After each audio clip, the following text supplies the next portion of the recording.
A primeira pergunta, destinada aos líderes da Igreja Adventista do Sétimo Dia, pelos representantes do protestantismo americano, foi: que doutrinas os adventistas do sétimo dia mantêm em comum com os cristãos em geral? E em que aspectos diferem do pensamento cristão? Segue-se a resposta.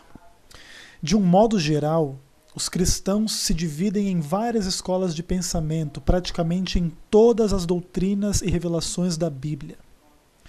Em algumas delas, nós, adventistas, nos encontramos em determinado grupo, e em outras podemos ser classificados de um modo bem diferente.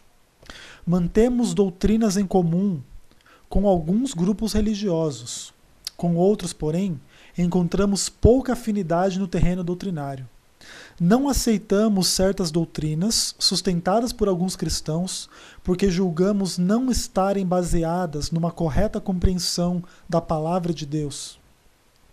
Praticamente, todas as crenças adventistas do sétimo dia são mantidas por um ou mais grupos cristãos. Umas poucas são exclusivamente nossas.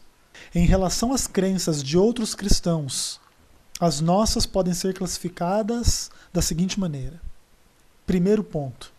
Aquelas que estão em harmonia com cristãos conservadores e os credos protestantes históricos, cremos. Número 1.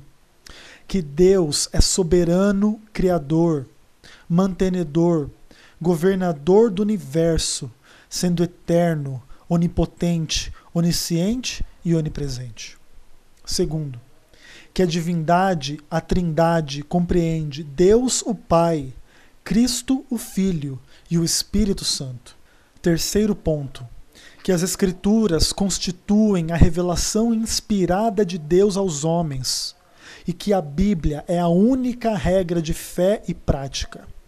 Ponto número 4, que Jesus Cristo é Deus real e existiu com o Pai desde toda a eternidade. Número 5, que o Espírito Santo é um ser pessoal, participando dos atributos da divindade com o Pai e o Filho. Número 6, que Cristo, o Verbo de Deus, encarnou por meio da miraculosa concepção e do nascimento virginal e viveu na terra uma vida absolutamente sem pecado. Ponto número 7. Que a morte vicária e expiatória de Jesus Cristo, uma vez por todas, é todo suficiente para a redenção da raça humana, da raça perdida. Número 8. Que Jesus Cristo ressuscitou literal e corporalmente da sepultura. Número 9. Que ele ascendeu literalmente, corporalmente ao céu. Ponto número 10. Que ele presentemente serve como nosso advogado no ministério sacerdotal celestial em mediação diante do Pai. Questão número 11. Que Jesus Cristo voltará em um segundo advento antes do milênio, de forma pessoal, literal nas nuvens do céu, e essa volta é iminente. Questão número 12. Que o homem foi criado sem pecado, mas pela queda subsequente entrou o estado de alienação e depravação que vemos hoje na humanidade. Questão 13. Que a salvação por meio de Cristo é pela graça somente, mediante a fé. Questão número 14. Que a posse de uma nova vida em Cristo ocorre pela regeneração ou novo nascimento. Questão número 15. Que o homem é justificado pela fé. Questão 16. Que o homem é santificado pela permanência em Cristo através do Espírito Santo. Ponto 17. Que o homem será glorificado por ocasião da ressurreição e transladação dos santos quando Cristo retornar. Ponto número 18. Que haverá um julgamento de todos os homens. E 19. Que o Evangelho deve ser pregado em testemunho a todas as nações, então virá o fim. Em outros aspectos, sobre determinadas doutrinas controvertidas entre cristãos conservadores, mantemos as seguintes opiniões. Primeiro, que o homem é livre para escolher ou rejeitar o oferecimento da salvação por meio de Cristo. Não cremos que Deus tenha, de forma arbitrária, pré-determinado que alguns sejam salvos e outros se percam. Número 2, que a lei moral dos 10 mandamentos é a norma de vida e conduta para todos os homens, em todas as épocas. Não cremos que o decálogo tenha sido de qualquer forma alterado ou abolido. Número 3, que o batismo deve ser ministrado por simples imersão e não por aspersão. Número 4, que o homem na criação foi dotado de imortalidade condicional. Não cremos que o homem tenha imortalidade inata ou alma imortal.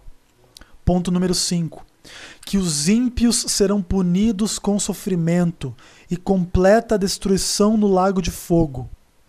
Não cremos no inferno ardendo eternamente, no qual almas são atormentadas para sempre. Ponto número 6, que o 7º dia da semana é o dia de repouso.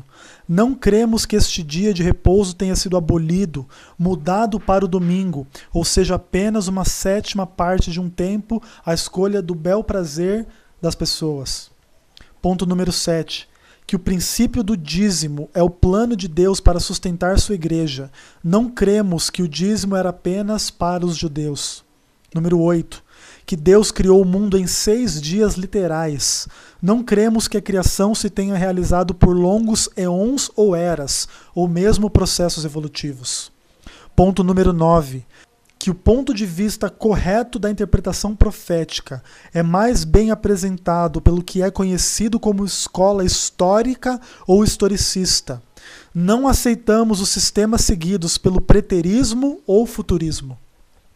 Ponto 10, que a igreja e o Estado devem efetuar em esferas totalmente separadas. Não cremos que numa tentativa de controlar a religião dos homens ou atividades religiosas, a igreja deva dominar o Estado ou o Estado governar a igreja. Ponto número 11, que a ordenança do lava-pés, instituída por Cristo, deve ser praticada por ocasião da ceia do Senhor. Não cremos que tenha sido apenas uma acomodação aos costumes e necessidades dos tempos do Novo Testamento. E ponto 12, que nos devemos abster de certas práticas, como o uso do álcool e do fumo. Não cremos que a condescendência nessas coisas represente plenamente o caráter de nosso Senhor. Por fim, existem áreas do pensamento cristão em que nossas doutrinas são distintivas e diante delas cremos: 1. Que há um santuário no céu, literal, real, onde Cristo, nosso sumo sacerdote, ministra em 2 fases distintas de sua obra mediadora.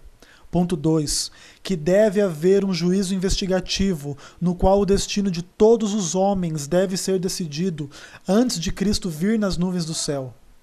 Ponto 3, que o dom profético é um dos dons do Espírito Santo prometido à igreja nos últimos dias e que esse dom se manifestou na Igreja Adventista do 7º dia, na obra e nos escritos de Ellen White. Ponto 4, que o selo de Deus e o sinal da besta, mencionados em Apocalipse, são símbolos de forças antagônicas espirituais, do bem e do mal, no último grande conflito entre Cristo e Satanás, antes da volta do Senhor nas nuvens do céu. E ponto 5, por final, que os 3 anjos de Apocalipse 14 representam a proclamação da última mensagem de Deus ao mundo, em preparação para o retorno glorioso e bendito de Jesus Cristo.